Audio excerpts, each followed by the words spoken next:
16-8 Intermittent Fasting and Hunger Pangs. Sound familiar? Hunger can be the key factor that may make you want to quit all the fasting. Please don't, because today we're giving you 5 tips on how to reduce your hunger pangs during the 16-8 intermittent fasting protocol. Before diving deeper into the tips, let us explain the difference between appetite and hunger.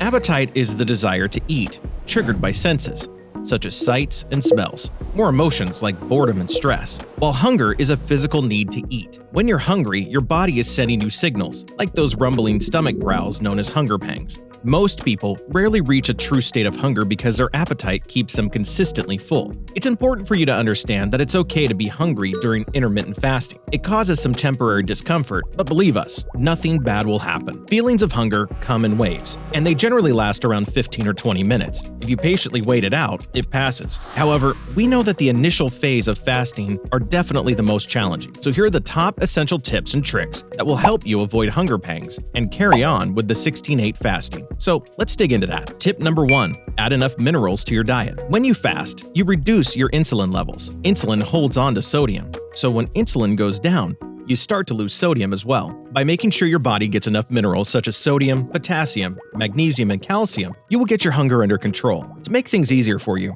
here is a list of foods you should eat during your eating window to get enough minerals and avoid hunger pangs during fasting hours. Tip number 2, drink green tea. You probably already know that drinking lots of fluids during your fasting window keeps you less hungry, since thirst can often be confused with hunger. But we specifically recommend drinking green tea, and here's why. Green tea contains 2 compounds that contribute to weight loss properties: caffeine and catechins. Caffeine is a well-known stimulant that increases fat burning and suppresses appetite, while catechins boost metabolism and reduce fat. Also, we strongly recommend drinking matcha green tea. Matcha is baby green tea leaves rich in flavonoids and has a greater amount of caffeine and antioxidants. When it comes to your tea, you can add a bit of capsaicin in it. One 2014 study showed that people who ate red pepper with every meal felt increased satiety and had fewer cravings. The study results suggested that adding capsaicin to your diet can suppress your appetite. Start with a small dose, around 1/4 teaspoon, and see how your body reacts. However, you shouldn't overindulge in capsaicin, since it may give you tummy aches,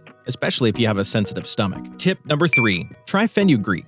Fenugreek seeds, which smell and taste like maple syrup, are mainly used in cooking and medicine. It is also the ideal choice for the 16-8 intermittent fasting. 1 tablespoon of fenugreek has around 6 grams of carbs, and it surprisingly suppresses appetite. Try to have it with your last meal before starting your fasting window, since it's most effective at the early stage of a fast. Fenugreek works by slowing stomach emptying and delaying carb and fat absorption. This means that you'll feel fuller for a longer period of time. Tip number 4, combine the 16-8 intermittent fasting with the keto diet. If you're not an amateur in fasting, you probably keep hearing this phrase: what you eat is just as important as when you eat. We know it sucks, because it would be way more fun just not to eat during those 16 hours. And during the 8-hour eating period, stuff your tummy with, everything. Sadly enough, it doesn't work that way. Yes, intermittent fasting has its own benefits without cutting out your favorite meals from your menu. But what we want to say here is that fasting is even more effective once you combine it with a low-carb, high-fat diet. You see, carbs are less satiating. You can have a huge bowl of pasta, but a few hours later you'll be hungry again. That's not going to happen if you eat protein and fat. To sum up, carbs make you hungrier. They also increase insulin levels while fasting decreases them. So you basically tug yourself back and forward, making fasting a bit less effective. Tip number 5, smell the dark chocolate. We aren't even joking. The research shows that smelling dark chocolate correlated with decreased levels of the hunger hormone ghrelin. We can't guarantee that it 100% works, but maybe you're the lucky one who can basically just smell dark chocolate and feel full in no time. Just try it, it won't hurt. If you want to find out more about fasting and keto diet benefits, check out the video where our Dr. Elena responds to the most burning internet questions. And if you're struggling with choosing the right foods for intermittent fasting, watch the video Top 10 Foods to Eat for Intermittent Fasting. Subscribe to Health Insider and start being healthy today.